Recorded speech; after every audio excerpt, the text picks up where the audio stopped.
President's car is now turning onto Elm Street, and it will be only a matter of minutes before he arrives at the trademark. I was on Stemmons Freeway earlier, and even the freeway was jam-packed with spectators waiting their chance to see the President as he made his way toward the trademark. It appears as though something has happened in the motorcade route. Something, I repeat, has happened in the motorcade route. There's numerous people running up the hill alongside Elm Street, there by the Stemmons Freeway. Several police officers are rushing up the hill at this time. Stand by just a moment, please. Something has happened in the motorcade route. Stand by, please. Parkland Hospital, there has been a shooting. Parkland Hospital has been advised to stand by for a severe gunshot wound. I repeat, a shooting in the motorcade in the downtown area. Parkland Hospital has been advised to stand by for a severe gunshot wound. The President's car is now going past me. The limousine is now traveling at a very high rate of speed. Secret Service men standing up in the limousine. They are armed with submachine guns. It appears as though someone in the limousine might have been hit by the gunfire.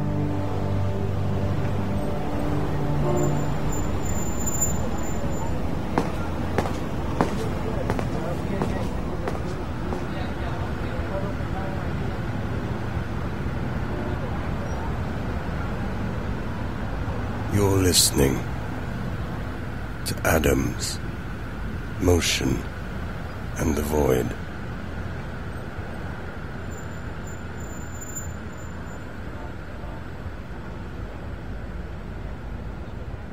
Shortly after the assassination of President Kennedy, I was approached by a man I felt sure was a salesman. He had seen me, he said, in John Drinkwater's Abraham Lincoln, a play at the Strand Theater in Philadelphia, and had followed me back to the White Cliffs, the apartment complex I was staying at the time. Whether I was a good or bad Lincoln, I can't say. I was, however, a young Lincoln, being only 26 or 27 at the time, but with the proper scrape of chin beard and stovepipe atop my sizable head, being tall and lean and with a prominent jaw, and with my early look of overboned and intelligent malnutrition, I proved convincing enough, apparently, to have qualified for some salesman's pitch. His hand came flourishing at my door, almost as I shut it. The man, who said his name was Branson, rudely thrust his black loafer in the closing door space. "I'm afraid you're mistaken," Branson said. "I'm not a seller. I'm a buyer." I was, at the moment, a little hard-pressed in the pocket, a little cold put in the money box. So, despite his bothersome foot-jamming and putting aside my performance exhaustion, I decided in the instant to give him a few seconds to round the corner of what I was sure would be a dismaying rookery of the lowest kind. At the best, I hoped for a grandiloquent looping of salesmanship that might leave me dizzy with desire and frenzy. No fear, however, as I hadn't a red cent. "Get to the point, and quickly, Mr. Branson," I said. And then the man, who was not a salesman, withdrew from his valise a small piece of equipment, black and silver, and imported, it seemed to me, from the future. He waved this future box around as though it contained cookies for a starving boy, and then softly and slowly Branson shoveled his way into my apartment. He set the machine down on my all-purpose window table, slapped aside the little dish of flowers, depressed a few of the future box's magic buttons, and then danced back with a mime's kinetic alarm, as though the machine were about to explode. And therewith I listened to the entirety of our conversation, up until the moment that Branson had brushed aside my flower dish. I heard my superior voice here and there, still a little Lincolnesque, and even the sound of the door's rubbery oppression of his loafer caught the mechanical ear of this future box. Branson tapped the machine amiably, a professional salesman now at work. I relaxed in his pose. He'd done a good job with the wind-up, and here came the pitch. "This, Mr. President," Branson joked, "is a portable cordless recording device made by Norelco, the latest and greatest and smallest of its kind. high fidelity, and state-of-the-art. Branson now drew a microphone from his inner jacket pocket and dongled it about as one of the Marx Brothers might nudge a dead flower following comedic rejection. "I'm staying at the Palisades if you need me," Branson said. Suddenly, it seemed, Branson was leaving. My eyes flew open. "Yes," I said, "of course. If you need more cassettes, come visit me. I have boxes full." "I'll be back in a week or so," he said. "If you don't want the camcorder, I'll take it back. I will, however, purchase whatever recording you make with it for $5, no matter what it is. If I find your recording interesting, then you may continue to use the device. As long as I find your material interesting, I will continue to pay you." Branson moved for the door. "Interesting," I said. "What would you find interesting?" "I like secrets," Branson said. "I like to listen to secrets of all kinds. Instructions for how to use the camcorder in the little leather sleeve." And then Branson, who liked secrets, and who was not, apparently, a salesman, and who, amazingly, was trying to turn me into one, who was staying at the Palisades with boxes full of cassettes, left. At the end of the week he returned. His mood had shifted. He seemed tired, worn out. "What have you got for me?" he asked. He dropped a crumpled $5 bill on the table with an air of hopelessness, as though his plans to listen to secrets had just not been panning out well. I pressed the play button on my camcorder. At first, we heard only footsteps on carpet and linoleum. Then a voice, indistinct and far away, deep, male, bass, and rather colorless. The voice moved closer. "A man on the phone," Branson said, identifying the situation properly. "But much too hard to hear. Too bad." He brightened a little at my effort and gave me a small smile. "Too bad," he said again. His finger moved toward the stop button, but my hand moved to intercept. "Hold," I said. "A little part coming up you might like." Like any clandestine operation, the Stalwarts will take some time to grow. Branson smiled. "You bastard," he said.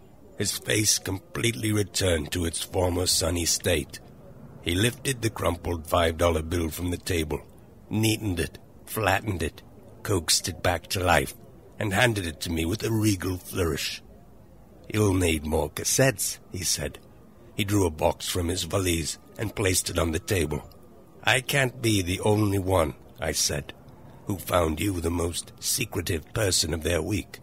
"If you mean, have I been recorded before?" Branson said. "Well, I have not. Not like this, anyway." "Mr. Branson, who are the Stalwarts?" I asked. "The Stalwarts," Branson said. "Yes. I understand, Mr. Branson, that they are a clandestine operation. But who are they exactly? What is their purpose?" "I am in the business of recording secrets and recruiting members." "I am a stalwart," Branson said. "And so are you, Mr. Show in Sleeves. Welcome to the club." Life have a way, like a sky, like a lake. Move it on to see, think how great as it may. So close your eyes to see it, hold still and walk around. Fall asleep and wide awake, you'll find her on the ground.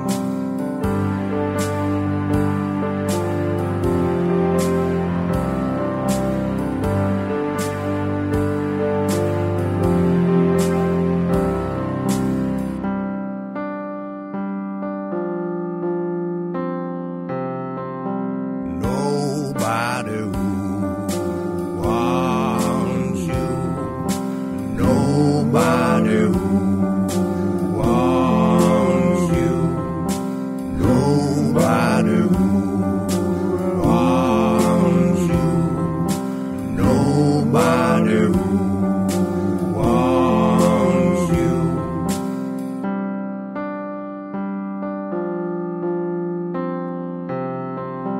Life have a way, like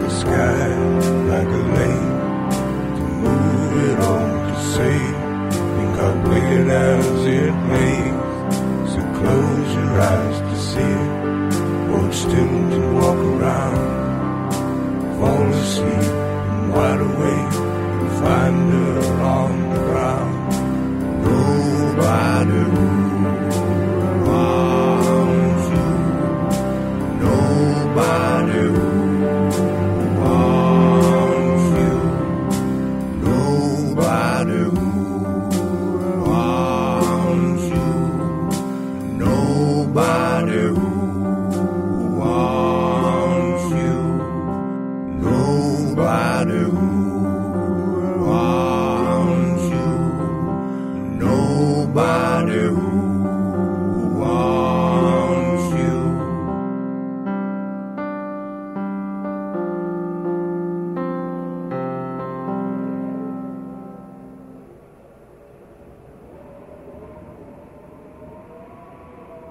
5 or 6 years ago, I had a man come haul away my trash. No municipal service is provided where I live, and at every turn one is forced to make do with one's own unworkmanlike hands. Every 2 weeks, Garbageman came bumbling along in his dead body smelling jalopy, his old-fashioned bootstrap truck, a 1937 Ford Deluxe half-ton flatbed pickup, as he liked to tell me, a trash truck that looked, by the late 1990s, to be made of the stuff it hauled. Its garbage juice-slicked panels were macrameed with bits of burger, nameless grit, cardboard, newspaper.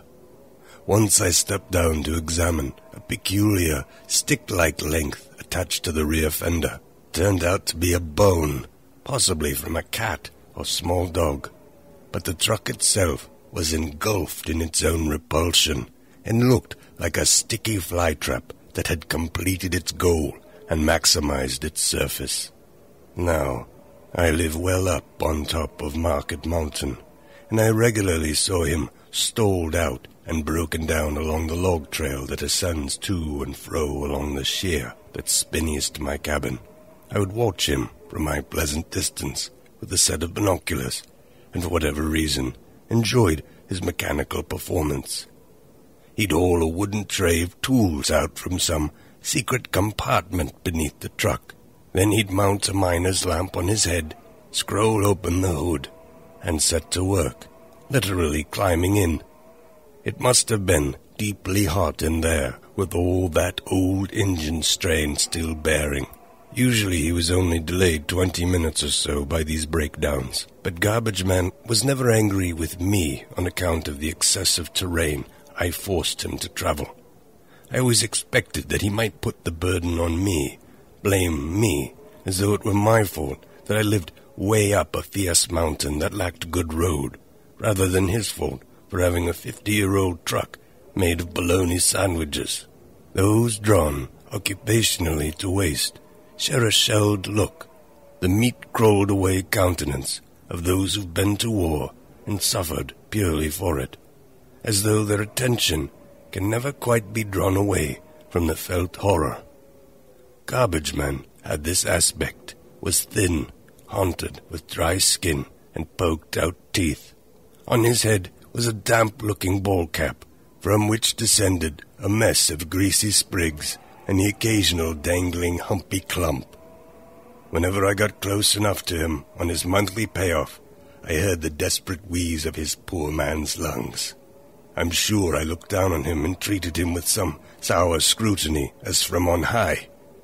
These were dark and arrogant years for me. Thus it was a shock to me when Garbageman, and that is what I called him, to his face and to his wife if I ever telephoned the house, handed me a child-folded manila sheet which he'd managed to confuse with stationery.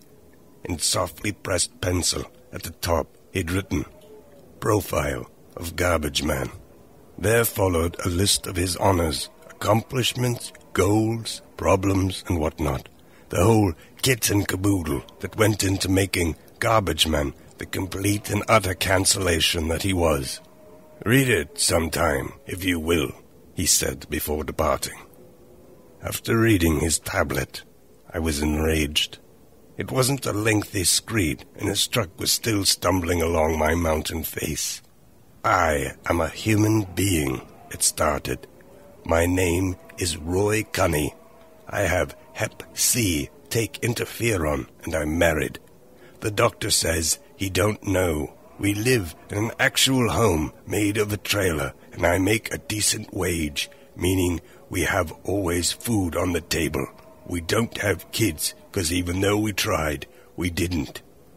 I was good at football when I was young, quarterback, and went to school for football, on a football scholarship for football.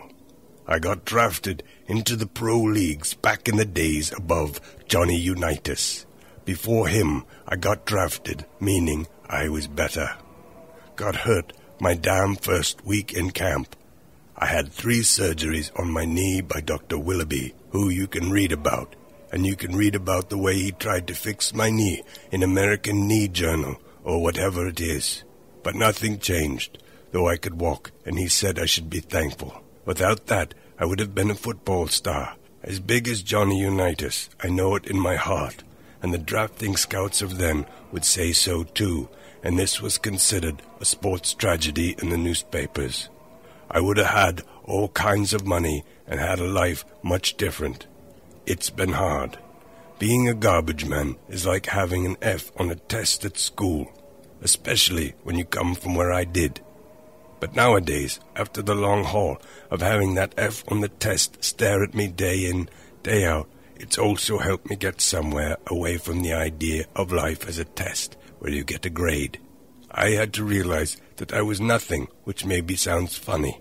That was a painful feeling for a long time, like being pressed into a black dark box, until one day I realized that everyone is nothing. I don't know how to write things well, but it's not about words. I don't agree with how you feel about me, but I don't mind that you do. I forgive you for who you are, but I just wanted to say that if you were a garbage man, you'd see that you were nothing, and that once you're nothing, nobody can do nothing to you.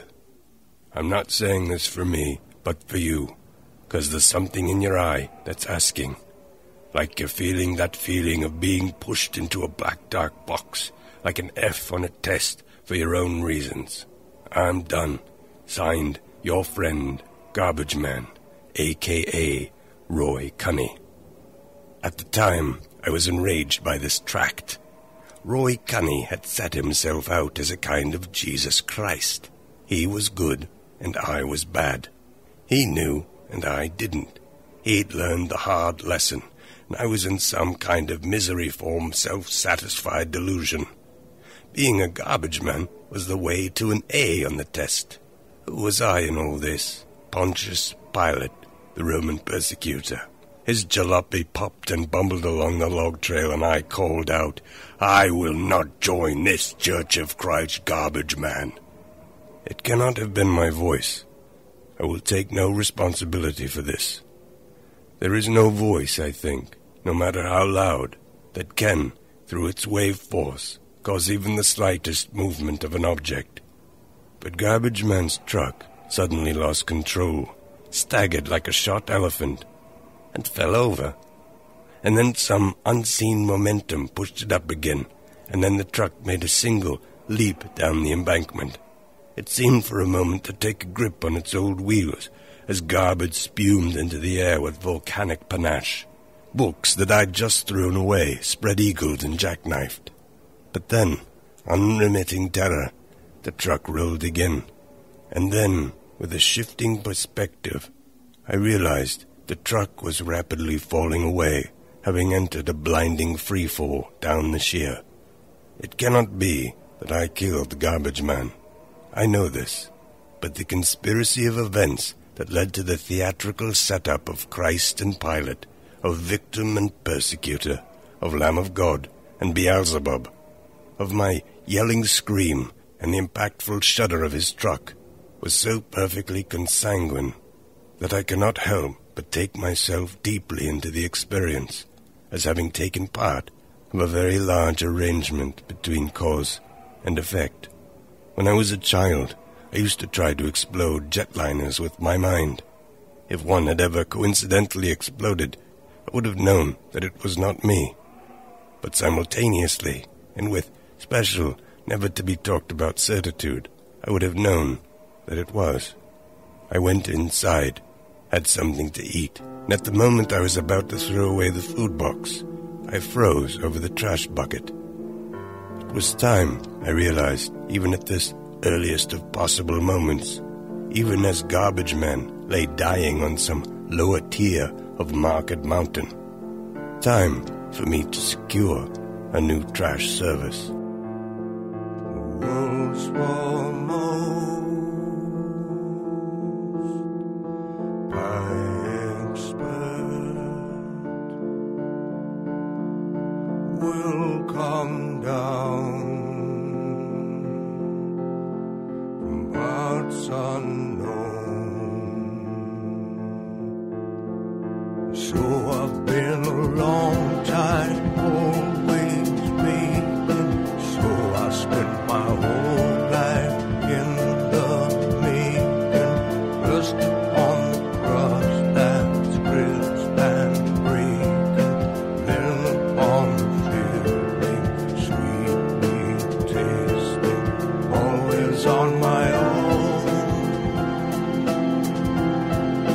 Kitchen and stove.